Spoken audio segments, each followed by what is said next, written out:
আসসালামু আলাইকুম ওয়া রাহমাতুল্লাহি ওয়া বারাকাতুহু নাহমাদুহু ওয়া নুসাল্লি ওয়া নুসাল্লিমু আলা রাসূলিহিল কারীম আম্মা বা'দ। সুপ্রিয় দর্শক শ্রোতা, দেশ ও প্রবাসী যে যেখান থেকে আমাদের দেখছেন এবং শুনছেন, আশা করছি সকলেই ভালো আছেন এবং সুস্থ আছেন।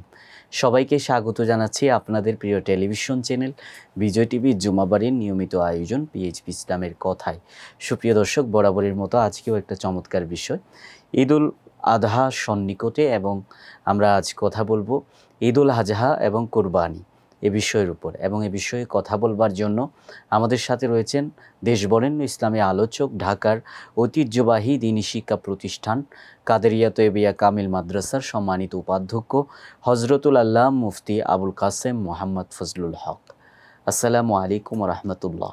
ওয়ালাইকুম আসসালাম রহমতুল্লাহি ওয়া বারাকাতুহু। কেমন আছেন মোহতারাম? আলহামদুলিল্লাহ, ভালো আছি। মোহতারাম, আমরা শুরুতে কোরবানির ফজিলত সম্পর্কে জানবো এবং এর তাৎপর্য কী।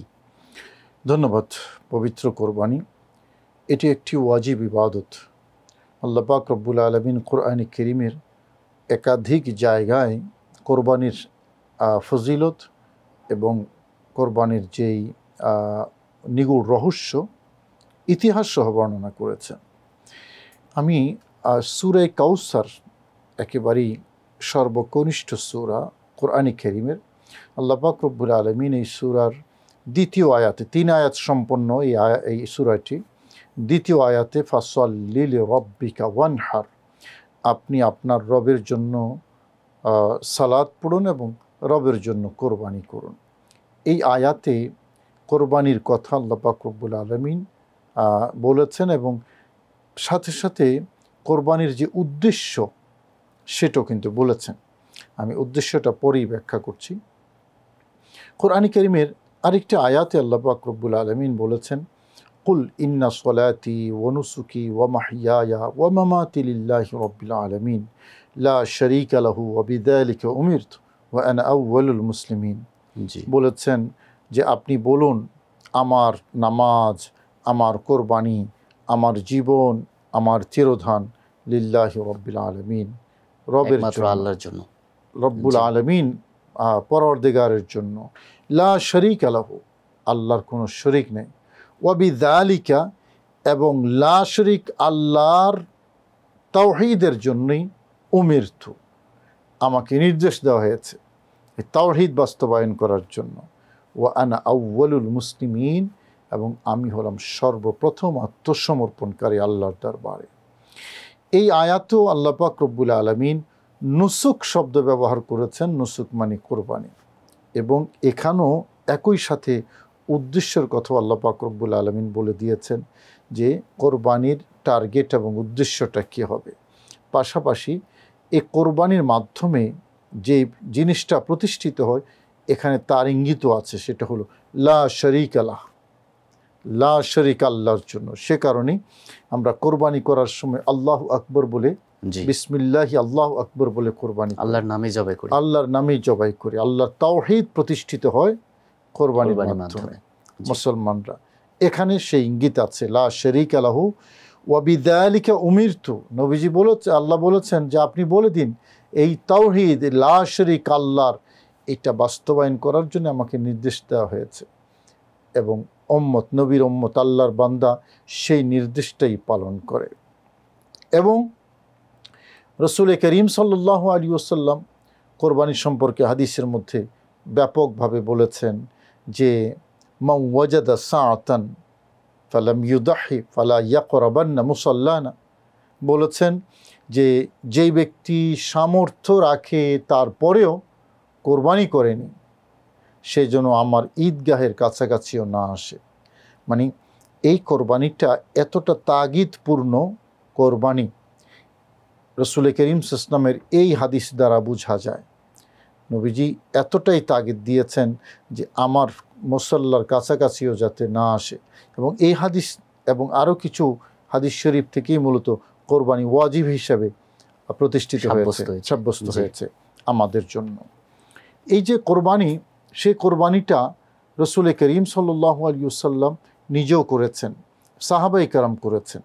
কোরআনে কারীমের সূরা হুজুরাতের যে প্রথম আয়াত নাজিল হওয়ার যে শানে নুজুল, তোর মধ্যে একটা শানে নজর আছে এই যে রসুল করিম সাল্লাল্লাহু আলাইহি ওয়াসাল্লাম ঈদের নামাজ শেষ করার আগেই কেউ কেউ কোরবানি করে ফেলেছিলেন। আল্লাহ পাক রব্বুল আলামিন আয়াত নাজিল করেছেন, ইয়া আইয়ুহাল্লাযীনা আমানু লা তুকদ্দিমু বাইনা ইয়াদাইল্লাহি ওয়া রাসূলিহি ওয়াত্তাকুল্লাহ, তোমরা আল্লাহ এবং রসুলের অগ্রগামী হইও না, অ্যাডভান্স হইও না আল্লাহ এবং রসুলের। এই অ্যাডভান্স হওয়ার অর্থ হলো যে নবীজির কোরবানি নামাজের আগে তারা কোরবানি করে ফেলেছিল। এখানেও কোরবানির সাপোর্ট আছে, কোরবানির ইন্ডিকেশন আছে। এরকম আরও বহু হাদিস আছে যে হাদিসগুলোতে রসুল করিম সাল্লাল্লাহু আলাইহি ওয়াসাল্লাম কোরবানির ইতিহাসের কথা বলেছেন। এবং একটা হাদিসের মধ্যে আছে যে সাহাবায়ে কেরাম জিজ্ঞেস করেছেন, ফামা লানা ফিহা ইয়া রাসূলুল্লাহ সাল্লাল্লাহু আলাইহি ওয়াসাল্লাম, সমর্থিত হাদিস। এই হাদিসটি নবীজিকে জিজ্ঞেস করলেন যে এই কোরবানির মধ্যে আমাদের জন্য কি সওয়াব আছে? তখন নবীজি বলেছিলেন যে প্রত্যেকটা পশমের বিনিময়ে তোমাদের জন্য সওয়াব আছে, প্রত্যেকটা পশমের বিনিময়ে বিপরীতে তোমাদের জন্য সওয়াব আছে কোরবানির। সেই সাহাবায়ে কেরাম উৎসাহিত হয়েছেন যে সে কারণেই বড় করে সুন্দর পরিপাট্য একটা পশু কেনার জন্য নবীজি উৎসাহিত করেছেন যাতে দেখতে সুন্দর হয়, কারণ যত বেশি পশম থাকবে তত বেশি সওয়াব পাওয়া যাবে। সে কারণেই কোরবানির পশু একটু দেখে সুন্দর করে কিনতেন, সাহাবায়ে কেরাম তাই করতেন। এটা বকরি হতে পারে, এটা আপনার দুম্বা হতে পারে, অথবা উঁট হতে পারে, যেই পশুই হোক এটা যাতে একটু সুঠাম দেহের হয়। তো কোরআন এবং হাদিসের যে মূল জিস্ট সেটা হলো পবিত্র কোরবানি এটা ওয়াজিব ইবাদত। আর বিশেষ করে যেই কথাটা নবীজি বলেছেন যে সে যেন আমার মুসাল্লার কাছেও না আসে, একটা ওয়াজিব ইবাদতের জন্য হানিফি মাযহাবে ওয়াজিব, অন্য মাযহাবে আরও শিথিল আছে, সুন্নাও কেউ কেউ বলেছেন। নবীজি এত কঠোরতা কেন অবলম্বন করলেন? কারণটা কি? সেই কারণটা হলো কোরবানির সাথে যেই ত্যাগ, যেই মহিমা জড়িয়ে আছে এটা কিন্তু অনেক বড়। এটা অনেক বড় এবং এটা অনন্য। হযরত ইব্রাহিম আলাইহিস সালামের কোরবানির কথা আমরা গত পর্বে আলোচনা করেছিলাম।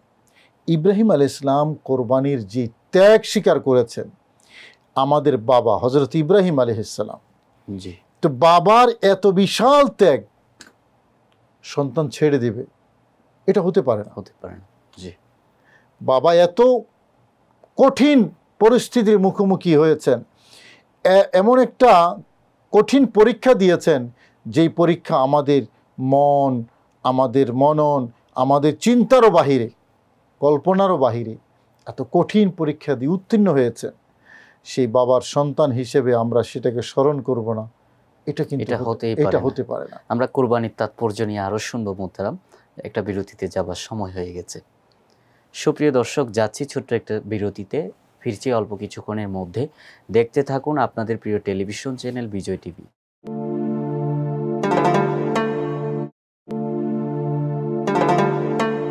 ফিরে এলাম বিরতির পর।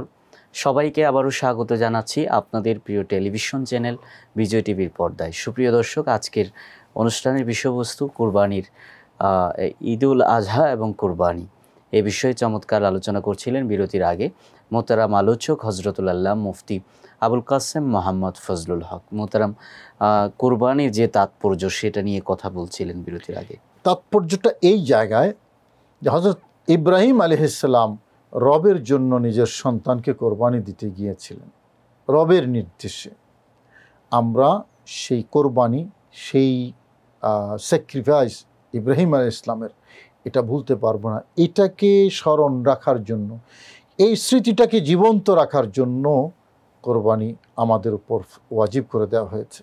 এবং হযরত ইব্রাহিম আলাইহিস সালাম আল্লাহর কাছে দোয়াও করেছিলেন, আল্লাহর কাছে দোয়া করেছেন, আল্লাহ আমার পরবর্তী প্রজন্মের কাছে তুমি আমার জিক্রে খায়ের রেখে যাও, আমার পরবর্তী প্রজন্ম যাতে আমাকে সম্মান সহকারে, ভালোবাসা সহকারে স্মরণ রাখে। আল্লাহ পাক রব্বুল আলামিন দোয়া কবুল করেছেন। কোরআন বলছে, ওয়া তারাকনা আলাইহি ফিল আখিরিন, আমি পরবর্তীদের মধ্যে তার জিক্রে খায়ের সুন্দর আলোচনা, সুন্দর দিয়েছি। স্মরণটা আমি রেখে দিয়েছি, জি গেথে দিয়েছি আল্লাহর বন্ধু হজরত ইব্রাহিম আলাইহিস সালামের। এখন কি কারণে তিনি এই কোরবানিটা করেছেন? লিল্লাহি রব্বিল আলামিন, সন্তুষ্টির জন্য। হজরত ইব্রাহিম আলাইহিস সালাম যেহেতু আল্লাহর সন্তুষ্টির জন্যই পুত্র ইসমাইলকে কোরবানি দিতে গিয়েছিলেন, আমাদের কোরবানির উদ্দেশ্য সেটাই হতে হবে, দ্বিতীয় কিছু না, অন্য কিছু আর চিন্তা করার সুযোগ নেই। এবং সে কথাটাই কোরআনে কারীমে যে আয়াতটি আমি পড়েছি, লিল্লাহি রব্বিল আলামিন, আমার সালাত, আমার কোরবানি একমাত্র রব্বুল আলামিনের জন্য। সূরা কাউসারও একই কথা আছে, ফাসল্লি লিরব্বিকা ওয়ানহার। এবং এটা কেন তাগিদ দেওয়া হয়েছে এটাতে? কারণ আপনি দেখুন, এটা একটা দৃশ্যমান ইবাদত, এখানে লৌকিকতা ঢুকার যথেষ্ট সুযোগ আছে। কিভাবে? একজন মানুষ যখন বাজারে যাচ্ছে, প্রথমত সে ভাবছে যে আমি একটা কোরবানি করব। তো কোরবানি বা পাশের বাড়ির কোরবানির গরুটা দেখলাম, এদিকে কোরবানি বকরিটা, ছাগলটা দেখলাম, মোটামুটি সুন্দর দেখা যায়। তো মনে মনে আসছে যে আমি ওটা থেকে আরেকটু বেশি, আরেকটু বড়, আরেকটু সুন্দর লাল গরুটা কিনব। এখন লাল গরুটা কেন কিনব? যাতে মানুষ আমার এটা যাতে দেখে। এই তো ঢুকলো শয়তান। জি এই শয়তানের ঢুকার দরজাটা মোটামুটি খুলে গেছে, গেল। বাস ওটা যদি 5 লাখ টাকার হয়, এটা 10 লাখ টাকা। এবং এটা মানে আগে পেছনে সবটা দেখছে, আপনার গোস্ত কীরকম হবে, কত বেশি হবে, ওটা থেকে বেশি হবে কিনা, মানে বিভিন্ন ধরনের ওয়াসওয়াসা শয়তান ঢুকাচ্ছে। এই যে এখন গরুটা নিয়ে আসতেছে, কেউ তো সাজিয়ে গুছিয়ে গরু নিয়ে আসে, আবার কোনো কোনো জায়গায় আপনার মিউজিক বাজাইয়া বাজার থেকে গরুটা আনে। জি বাড়িতে আসলো, বাড়ির বাহিরে রাখলো গরুটাকে, সবাই দেখছে। এই যে তার ভেতরে একটা আপনার অহংকার বোধ, একটা লৌকিকতা, মানুষকে দেখাবার দৃশ্যমান এই ইবাদতের মধ্যে এটা খুব বেশি সম্ভব বলেই কোরআনে কারীমে আল্লাহ বলেছেন, লিল্লাহি রব্বিল আলামিন, উদ্দেশ্য তোমার হবে এক, এটা হবে আমার সন্তুষ্টির জন্য। কে তোমাকে বাহাবা দেবে, তুমি বাহাবা নেওয়ার জন্য মানুষ থেকে যদি এই উদ্দেশ্যে কোরবানি করো, বাহাবা হয়তো পাবে, কিন্তু আমার সন্তুষ্টি পাবে না। এবার আমরা কিছু বিধিবিধান জানবো, কুরবানির বিধান। সর্বপ্রথম বলবেন যে কুরবানি কোন কোন দিন, কোন সময় থেকে কোন সময় পর্যন্ত করা লাগে, এবং সাথে সাথে কুরবানির পশু কেমন হওয়া উচিত, এই বিষয়টা নিয়ে বলুন। দেখুন, কোরবানির ঈদ তো হলো 10ই জিলহজ, জি তাতে তো আর কোনো সন্দেহ নেই, 10ই জিলহজ ঈদ। তবে কোরবানি 10ই জিলহজ, 11ই জিলহজ, 12ই জিলহজ পর্যন্ত কোরবানি করা যায়। রাসূল করিম সাল্লাল্লাহু আলাইহি ওয়াসাল্লাম এই সুযোগ রেখেছেন। 3 দিন কোরবানি, জি এগুলাকে আইয়ামে নহর বলা হয়। 3 দিন কোরবানি। হাদিসের মধ্যে এই 3 দিনকেই মূলত ঈদের দিন বলা হয়েছে, কিন্তু আমরা ঈদের নামাজ পড়ি সাধারণত 10ই জিলহজ, এবং সবাই কম বেশি মানে ম্যাক্সিমাম 10ই জিলহজে কোরবানিটা করে, প্রথম দিন কোরবানি করে। হ্যাঁ, কেউ যদি দ্বিতীয় দিন করে তাও আদায় হবে, তৃতীয় দিন করলে তাও আদায় হবে। তবে সেই কোরবানি করাটা হবে ঈদের নামাজ পড়ার পরে। রাসূল করিম সাল্লাল্লাহু আলাইহি ওয়াসাল্লাম এই কোরবানির ব্যাপারে, কোরবানির দিন কোরবানি করার ব্যাপারে হাদিসের মধ্যে চমৎকার একটা হাদিস বলেছেন।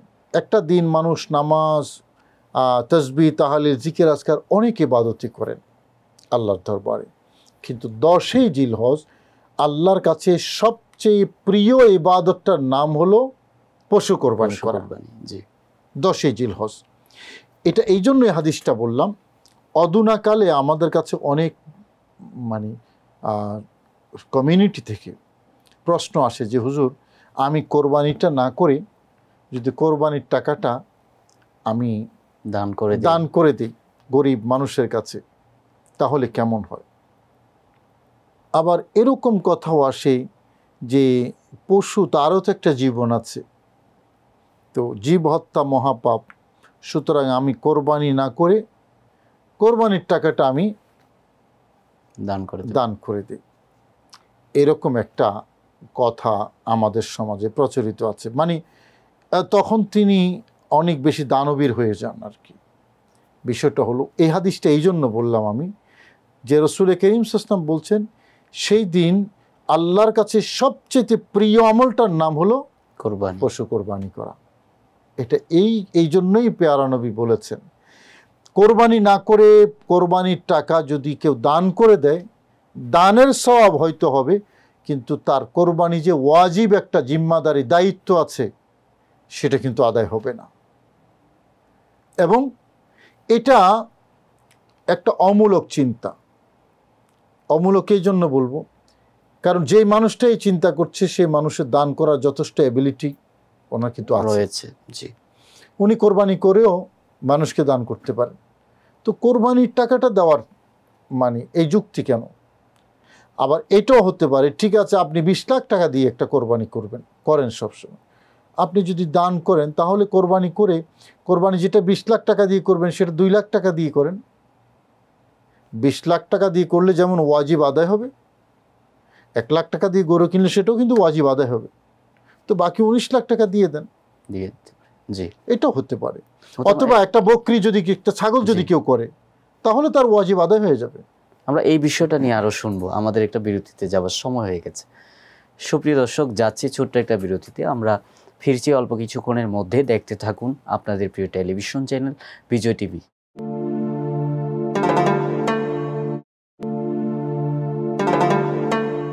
সুপ্রিয় দর্শক, ফিরে এলাম বিরতির পর। সবাইকে আবারও স্বাগত জানাচ্ছি আপনাদের প্রিয় টেলিভিশন চ্যানেল বিজয় টিভির পর্দায়। আমাদের আজকের বিষয়বস্তু ঈদ উল আজহা এবং কোরবানির তাৎপর্য। আর এই বিষয়ে কথা বলছিলেন মোহতারাম আলোচক হজরতুল আল্লাহ মুফতি আবুল কাসেম মোহাম্মদ ফজলুল হক। মোহতারাম, বিরতির আগে কোরবানি বিষয়ে একটা অমূলক চিন্তার কথা বলছিলেন, যারা বলে যে কোরবানির যে টাকা এটা দান করে দিলে কোরবানির সওয়াব পাওয়া যাবে কিনা, এরকম না।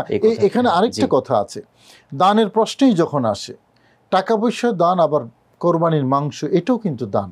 জি, আমি কোরবানিটা করে কোরবানির মাংসটা গরিব মানুষের কাছে বিলিয়ে দিই। কারণ এই মানুষগুলো, গরিব মানুষগুলো, তারা কিন্তু গোস্তের দাম এখন যেই জায়গায় গিয়ে পৌঁছেছে, তারা কিন্তু 1 কেজি 2 কেজি গোস্ত কিনে সাধারণত সারা বছরও হয়তো খেতে পারে না। এই মানুষটা যখন আপনার কোরবানির মাংসটা যদি 2-4-5 কেজি মাংস যদি গরিব মানুষটা পায়, রাস্তায় যে ভিক্ষা করে সে যদি পায়, এটা তো তার জন্য কত বড় একটা ঈদ আনন্দ হবে, এটা কল্পনাই করা যাবে না। এবং রসুল করিম সাল্লাল্লাহু আলাইহি ওয়াসাল্লাম বলেছেন যে সর্বোত্তম আমল হলো মানুষের মুখে হাসি ফুটানো। এটাও হাদিসে আছে, মানুষের হৃদয়ে আনন্দ দেওয়া, হাসি ফুটানো। এই মানুষটা 5 কেজি গোস্ত যদি একটা ফকিরের হাতে আপনি তুলে দেন, তাহলে এই ঈদটা তার অনন্য একটা ঈদ আনন্দ হবে। আপনার কোরবানির বিকল্প কোরবানি, এটার বিকল্প দান নয়। দান করতে গেলে আপনার অ্যাবিলিটি আছে, আপনি দান করেন, কেউ আপনাকে নিষেধ করবে না। যে 10 লাখ টাকার জায়গায় আপনি 1 লাখ টাকার গরু দেন, ইসলাম তো বলেছে আপনার পক্ষ থেকে আপনি একটা বকরি দিলেও হয়ে যাবে। একটা বকরি যদি কোরবানি করে 1000 কোটি টাকার মালিক, একটা বকরি দিলেও হয়ে যাবে। কিন্তু এটা তো করবেন না, কারণ উনি ওই যে বকরি দিলে ওনার ইজ্জত সম্মানে লাগবে। ইসলাম মানে ভারসাম্যপূর্ণ একটা বিধান দিয়েছে। যদি ইগোতে লাগে তাহলে আপনি কোরবানি দেন, বড় গরু দেন, গরু দিয়ে এটা বিলিয়ে দেন। এই হলো আমাদের পরামর্শ রসুল করিম সাল্লাল্লাহু আলাইহি ওয়াসাল্লামের পক্ষ থেকে, কারণ সেদিনের বিশেষায়িত হলো ইবাদত এটা। আরেকটা তথ্য রয়ে গেছে কোরআন কারীমের মধ্যে। দেখুন, আমরা বলেছি আল্লাহর জন্য কোরবানি, তো এখন এটার অর্থ কি এই যে আল্লাহর কাছে গোশত মাংস এগুলো যাবে না? আল্লাহ পাক রব্বুল আলামিন এটাও কিন্তু ক্লিয়ার করে দিয়েছেন, বলেছেন লা ইয়ানালাল্লাহ লুহুমুহা ওয়ালা দিমাউহা। আল্লাহর কাছে এই কোরবানির পশুর রক্ত যায় না, মাংস যায় না, তো যায়টা কি? ওয়ালাকিন ইয়ানালুহুত তাকওয়া মিনকুম, তোমাদের পক্ষ থেকে তোমাদের হৃদয়ে লালিত তাকওয়াটাই যাবে। বোঝা যাচ্ছে কোরবানির ভিতরে এই ইবাদতের মধ্যে তাকওয়াটা হলো মূল জিনিস। যেমনটি হাবিল কাবিলের কোরবানির ক্ষেত্রে আল্লাহ বলেছেন, ইন্নামা ইয়াতাকাব্বালুল্লাহু মিনাল মুত্তাকিন, আল্লাহ শুধু মুত্তাকিদের থেকেই কবুল করেন। তাহলে কোরবানির মূল শিক্ষাটা হলো তাকওয়া, আল্লাহকে ভয় করা, আল্লাহর প্রতি স্যাক্রিফাইস। আমরা আল্লাহকে সন্তুষ্ট করার জন্যই যদি কোরবানি করি, এটা হলো আমার অন্তরে হৃদয়ে তাকওয়ার পরিচয়। যদি আমার ভিতরে তাকওয়া থাকে, মানুষকে দেখাবার, মানুষকে বুঝাবার, লৌকিকতা করার কথা মাথায় আসবে না, শয়তান আমাকে প্ররোচিত করতে পারবে না। আল্লাহ আমাদেরকে সে কথাই বলে দিয়েছেন, তোমার গোশত তোমার কাছেই থাকবে, রক্তটা এখানে পড়ে থাকবে, যাবে সেটা তাকওয়া। এবং নবীজি এই হাদিস, এই আয়াতের ব্যাখ্যা কি বলেছেন, যে একটা তাকওয়া সহকারে যদি কেউ কোরবানি করে হৃদয়ে তাকওয়া নিয়ে আল্লাহর সন্তুষ্টির জন্য, তাহলে যে ওয়া ইন্নাল উদহিয়াতা লা তাকাউ বিমাকানি মিনাল্লাহি ক্বাবলা আন ইয়াকা দমুহু আন তাকা দমুহু আলাল আরদ আও কামা ক্বালা রাসূলুল্লাহ সাল্লাল্লাহু আলাইহি ওয়াসাল্লাম। কোরবানির পশুর রক্তটা মাটিতে পড়ার আগে এই কোরবানিটা আল্লাহর দরবারে চলে যায়। সুবহানাল্লাহ। যদি আল্লাহর সন্তুষ্টির জন্য সেটা হয়ে থাকে। এখন আমার ভোগ আমার থাকবে। আমরা গত পর্বেও বলেছিলাম যে এটার পেছনে সর্বোচ্চ ত্যাগের শিক্ষা আছে, কিন্তু সন্তান হিসেবে আমরা ভোগ করি। ত্যাগটা করে গেছেন আমাদের পিতা হযরত ইব্রাহিম আলাইহিস সালাম। আমরা ভোগ কী করি? আমাদেরকে বলা হয়েছে যে তোমরা এই গোস্তটা খাবে।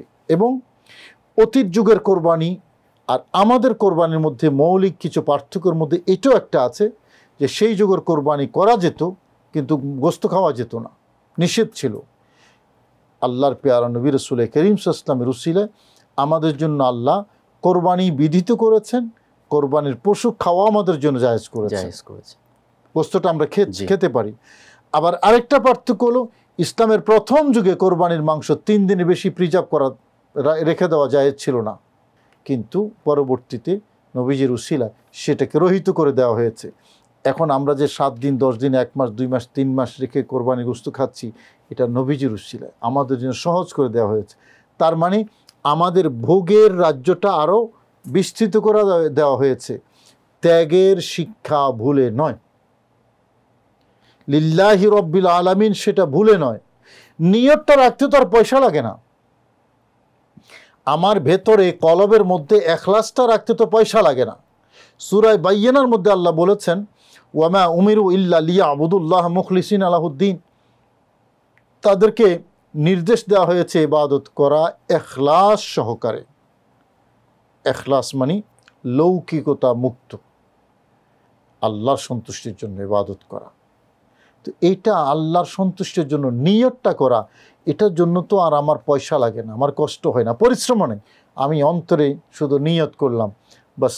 আমি নামাজের ক্ষেত্রে যেমন বলি নামাইতু উসাল্লি লিল্লাহ, আমি আল্লাহর জন্য সালাত আদায় করার নিয়ত করছি, এভাবে আমি নিয়ত করলাম যে আল্লাহর জন্য কোরবানি করার নিয়ত করছি, আমি অন্য কোনো কিছু নয়। গোস্ত খাওয়া আমার মৌলিক উদ্দেশ্য নয়, মানুষকে দেখাবো আমার সে মৌলিক উদ্দেশ্য নয়। আবার অদূনাকালে আপনার সামনে নির্বাচনী প্রচারণাও হলো আর কোরবানিও হলো, হবে না, এমনটা করা যাবে না। মোহতারাম, আমরা আরও শুনবো, আমাদের একটা বিরতিতে যাবার সময় হয়ে গেছে। সুপ্রিয় দর্শক, সময় হয়ে গেল ছোট্ট একটা বিরতিতে যাবার। ফিরছি অল্প কিছুক্ষণের মধ্যে। দেখতে থাকুন আপনাদের প্রিয় টেলিভিশন চ্যানেল বিজয় টিভি।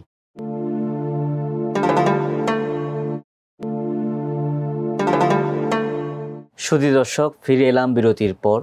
সবাইকে আবারও স্বাগত জানাচ্ছি আপনাদের প্রিয় টেলিভিশন চ্যানেল বিজয় টিভির পর্দায় জুমাবারের নিয়মিত আয়োজন পিএইচপি ইসলামের কথায়। আমাদের আজকের বিষয়বস্তু কুরবানি এবং ঈদুল আজহা। ঈদুল আজহা নিয়ে চমৎকারভাবে কুরবানির ইতিহাসগুলো বলছিলেন মোহতারাম আলোচক হজরতুল আল্লাহ মুফতি আবুল কাসেম মোহাম্মদ ফজলুল হক। মোহতারাম, বিরতির আগে বলছিলেন যেখান থেকে, জি ওইটা যে কথাটা বলছিলাম, কোরবানির উদ্দেশ্য নিয়ত কি হবে। জি, তো এখন বিবিধ উদ্দেশ্য মানুষের ভিতরে, শয়তানি ওয়াসওয়াসা আজকে, যে সামনে নির্বাচন আসতেছে, আমি নির্বাচনে প্রতিদ্বন্দ্বী হব, সুতরাং ৫-১০টা কোরবানির পশু কিনে আমরা কি করলাম, বিলিয়ে দিলাম মানুষের মধ্যে, কোরবানি হলো, ভোটের প্রচারণা হলো।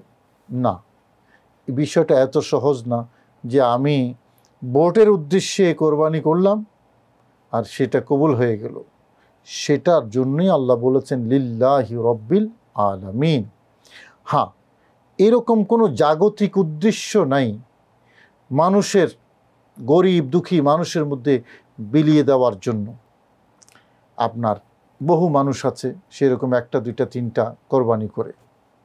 মূল জিনিসটা হলো ইন্নামাল আমালু বিন্নিয়াত, নিয়তের উপর আপনার আমলের গ্রহণযোগ্যতা নির্ভর করবে। জাগতিক উদ্দেশ্য এটা যদি উকিঝুঁকি দেয় তাহলে কোরবানি হবে না। মানুষের মধ্যে বিলিয়ে দেওয়ার যে কথাটা বলছিলাম, কোরবানির কিন্তু এটা একটা বিশেষ দিক, যে আমাদেরকে বলা হয়েছে আত্মীয় স্বজন 1 ভাগ, তারপরে ফকির মিসকিনকে 1 ভাগ, নিজের জন্য 1 ভাগ। হ্যাঁ, এটা মুস্তাহাব একটা বিষয়, এটার ব্যতিক্রমও করা যাবে। আমি বলছি যে এই যে বন্টনটা কখন, আমার নিয়তটা সহি যে আমি আল্লাহর জন্য করছি, আল্লাহর বন্দা আমি আত্মীয় স্বজনকে দিচ্ছি, আল্লাহর বন্দা আমি গরিব দুঃখীকে দিচ্ছি। তো এর মাধ্যমে কি হলো, আমার আত্মীয়তা এবং আমার কমিউনিটির সাথে আমার যে বন্ধনটা এটা সুদৃঢ় হলো, সামাজিক যে বন্ধনটা, এবং গরিব মানুষগুলো তাদের ঈদের আনন্দটা খুঁজে পেল, এবং আত্মীয়তার সম্পর্ক অটুট রাখার যেই আপনার একটা তাগিদ ইসলাম ধর্মের মধ্যে আছে, এটাও সুদৃঢ় হলো। রসুল করিম সাল্লাল্লাহু তাআলা আলাইহি ওয়াসাল্লাম এই সামাজিক যে বন্ধনটাকে সুদৃঢ় করার জন্য তাগিদ দিয়েছেন। ইসলামের প্রতিটা ইবাদত কিন্তু সেই জায়গায় নোটিশ করে। আপনি নামাজের কথা বলেন, আপনি রোজার কথা বলেন, রোজার ইফতারের কথা বলেন, তারপরে কোরবানির কথা বলেন, হজের কথা বলেন, হজের যে আনুষ্ঠানিকতা, সামাজিক বন্ধনটা, মুসলিম কমিউনিটিটাকে আরও বেশি আপনার ডেভেলপ করার জন্য, আরও বেশি সুন্দর করার জন্য রসুল করিম সাল্লাল্লাহু আলাইহি ওয়াসাল্লাম এই বিধানগুলো দিয়েছেন। কোরবানির কোরবানিদের যেই সকাল থেকে আমাদের যে আনুষ্ঠানিকতাগুলো, ঈদুল আজহার দিন, সে আনুষ্ঠানিকতার মধ্যে এটাকে আল্লাহর মেহমানদারের দিন বলা হয়েছে, কোরবানির দিনটাকে। জি। এখন আরেকটা বিধান আমাদের ধর্মের সুন্নাহ হিসাবে নির্ধারিত, যে ঈদ উল ফিতরের দিন মিষ্টি জাতীয় কিছু খাবার খেয়ে ঈদগাহে যাওয়া, আর ঈদ উল আজহার দিন উপবাস ঈদগাহে যাওয়া। ঈদগাহ থেকে এসে প্রথম খাবার যেটা, সেটা হলো কোরবানির পশুর মাংস দিয়ে, এটা মুস্তাহাব সুন্নাহ। এখানে উপবাস গিয়ে ফিরে এসে কোরবানির মাংস দিয়ে কেন আপনার সেই দিনের খাবার শুরু করা? ওই কারণ ওইটাই যে আল্লাহ পাক রব্বুল আলামিন চান যে এই কোরবানির সাথে আমার বন্ধু ইব্রাহিমের যে প্রেম এবং ত্যাগ মিশে আছে, এটা যাতে মানুষ স্মরণ করে যে এই দিন এই ঘটনাটা ঘটেছিল, এই দিনের খাবারটা আমি ইসমাইলকে ফিরিয়ে দিলাম যে কোরবানির বিনিময়ে, এই কোরবানির মাধ্যমে আমার পক্ষ থেকে আমার বান্দাদেরকে আমি মেহমানদারি করব, আমার মেহমানদারির খাবার, আল্লাহর মেহমানদারির খাবার দিয়ে সেই দিনের প্রথম খাবারটা শুরু হবে। এটা আল্লাহর ইচ্ছা। রসুল করিম সাল্লাল্লাহু আলাইহি ওয়াসাল্লাম সেই জন্য এটাকে সুন্নাহ করে দিয়েছেন। আবার এই আল্লাহর মেহমানদারির খাবারটা আমি একা খাবো, আমার গ্রামের, আমার মহল্লার গরিব দুঃখী যারা, এরা উপবাস থাকবে, চেয়ে থাকবে, তারাও তো আল্লাহর বান্দা। আবার আমি ভোগ করব, আমার আপনজন আত্মীয়স্বজন যারা আছে তারা চেয়ে থাকবে, এটাও যাতে না হয়।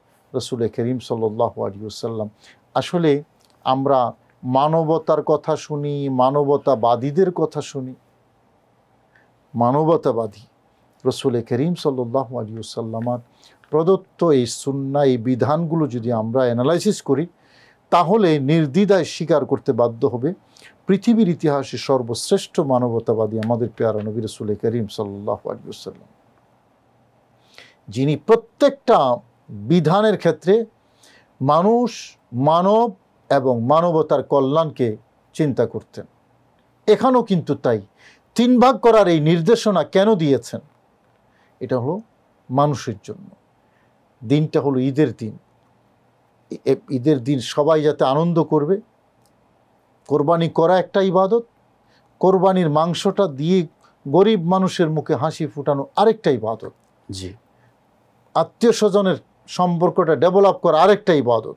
আর খুবই জরুরি একটা বিষয় রয়ে গেছে, আমি ভুলে গেছি সেটা, যে কোরবানি ঈদের দিন যাওয়ার সময়, ঈদগাহে যাওয়ার সময়, আসার সময় তাকবীর পড়তে হবে।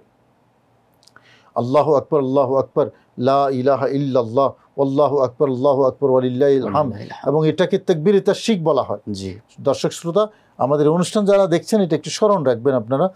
তাকবীরে তাশরিক শুরু হয় 9 জিলহজ ফজরের নামাজের পর থেকে এবং 13 জিলহজ আসরের নামাজ পর্যন্ত। প্রত্যেকটা ফরজ নামাজের সালাম ফেরানোর পর, জামাতে হোক, একাকী হোক, নারী হোক, পুরুষ হোক, ফরজ নামাজের সালাম ফেরানোর পর এটাকে ন্যূনতম একবার পড়া, এটা কিন্তু ওয়াজিব ইবাদত। জি, এটা ওয়াজিব। এবং ঘরে নামাজ হোক, মসজিদে নামাজ হোক, নারী হোক, পুরুষ হোক, পুরুষেরা জোরে পড়বে, নারীরা আস্তে আস্তে পড়বে। আল্লাহু আকবার, আল্লাহু আকবার, লা ইলাহা ইল্লাল্লাহ, আল্লাহু আকবার, আল্লাহু আকবার, ওয়ালিল্লাহিল হামদ। আর কোরবানি পশু জবাই করার ক্ষেত্রে আরেকটা বিষয় না বললেই নয়, প্রত্যেকটা পশুর জবাইয়ের কিছু পদ্ধতি আছে। ওই পদ্ধতির মিনিমামটা যদি অনুসরণ করা না হয় তাহলে সেই পশু খাওয়া জায়েজ হবে না। এবং মিনিমামটা হলো প্রথমত আল্লাহর নাম বলে জবাই করা। কারা বলবে আল্লাহর নাম? যারা জবাই করার জন্য পশুটা ধরবে সবাইকে বিসমিল্লাহ বলতে হবে। জি, এমন নয় যে যিনি জবাই করবেন উনি শুধু বলবেন, সবাইকে বলতে হবে। যারা পশুটা জবাইয়ের মধ্যে সহযোগিতা করছে সবাইকে বিসমিল্লাহ আল্লাহু আকবার বলতে হবে। এবং জবাইয়ের ক্ষেত্রে পশুর 4টা রগ থাকে, 2টা রগ থাকে এদিকে, 2টা রগ থাকে এদিকে। এই 4টা রগ থেকে মিনিমাম 3টা রগ কাটা যেতে হবে। কিন্তু আমরা খুবই আফসোস করি, যারা জবাই করেন, জবাইয়ের সাথে সংশ্লিষ্ট, তারা অধিকাংশই এই বিষয়টা জানেন না, এই ম্যান্ডেটরি মাসালাগুলো জানেন না। মিনিমাম যেইটুকু না হইলে আমার এই 10 লাখ টাকার পশুটা আমার জন্য হালাল হচ্ছে না, এইটুক জানা কি আমার জন্য ফরজ না? সেই জানাটা হলো যে সবাই বিসমিল্লাহ আল্লাহু আকবার বলবে একসাথে, এবং জবাই করার সময় মিনিমাম 3টা রগ কাটা যেতে হবে। এবং এটার জন্য যেটা প্রয়োজন, ছুরিটা ধারালো হতে হয় এবং মোটামুটি একজন অভিজ্ঞ আপনার কসাই যাতে ওই মাথার সাইডে যাতে থাকে। সাধারণত আলেম ওলামারাই জবে করে, ওনারা জানে সেই বিষয়গুলো। মাদ্রাসার ছাত্র যারা জবাইতে আসে এরা অনেক সময় এত ডিপ মাসালা জানে না, তো যারা মাদ্রাসা থেকে পাঠান তাদের উচিত ছাত্রদেরকে সেই বিষয়গুলো প্রশিক্ষণ দিয়ে দেওয়া। তো এটা এই জন্য বললাম, যদি আপনার বিসমিল্লাহ বলে জবাই করা না হয়, অথবা 4টা রগের 2টা রগ কাটা গেল, 2টা রগ কাটা গেল না, তাহলে এই পশু কিন্তু আমার জন্য খাওয়া হালাল হবে না। চমৎকার কথা মোহতারাম, খুব গুরুত্বপূর্ণ কথা বলেছেন এবং অনেকগুলো তথ্য আমাদের দর্শকরা আশা করি কুরবানির বিষয়ে জানতে পেরেছে। আপনাকে ধন্যবাদ জানাচ্ছি আমাদের অনুষ্ঠানের পক্ষ থেকে। ধন্যবাদ, জাযাকাল্লাহ। সুপ্রিয় দর্শক, দেখতে দেখতে আমরা অনুষ্ঠানের একেবারেই শেষ পর্যায়ে চলে এসেছি। আজকের বিষয়বস্তু ছিল ঈদুল আজহা এবং কুরবানি, এবং কুরবানির তাৎপর্য নিয়ে, কুরবানির মাসালা মাসাইল নিয়ে চমৎকার আলোচনা করেছিলেন মোহতারাম আলোচক হযরতুল্লাহ মুফতি আবুল কাসেম মোহাম্মদ ফজলুল হক। আজকের এই অনুষ্ঠানের আমরা যে শিক্ষাগুলো পেলাম সেগুলো আমরা ধারণ করে কুরবানির এই মহিমান্বিত ইবাদতকে আমরা পালন করার চেষ্টা করি এবং আল্লাহ রাব্বুল আলামিনের সন্তুষ্টি অর্জন করার চেষ্টা করি। আল্লাহ রাব্বুল আলামিন যে উদ্দেশ্যে কুরবানিকে বিধিবদ্ধ করেছেন সেই তাকওয়ার উদ্দেশ্যে আমরা আমাদের ইবাদতগুলো পালন করি, এই প্রত্যাশা রেখে আজকের মতো বিদায় নিচ্ছি। আপনাদের প্রিয় টেলিভিশন চ্যানেল বিজয় টিভির পর্দায় পিএইচপি ইসলামের কথা থেকে আজ এ পর্যন্তই। আল্লাহ হাফেজ। আসসালামু আলাইকুম ওয়া রাহমাতুল্লাহি ওয়া বারাকাতুহু।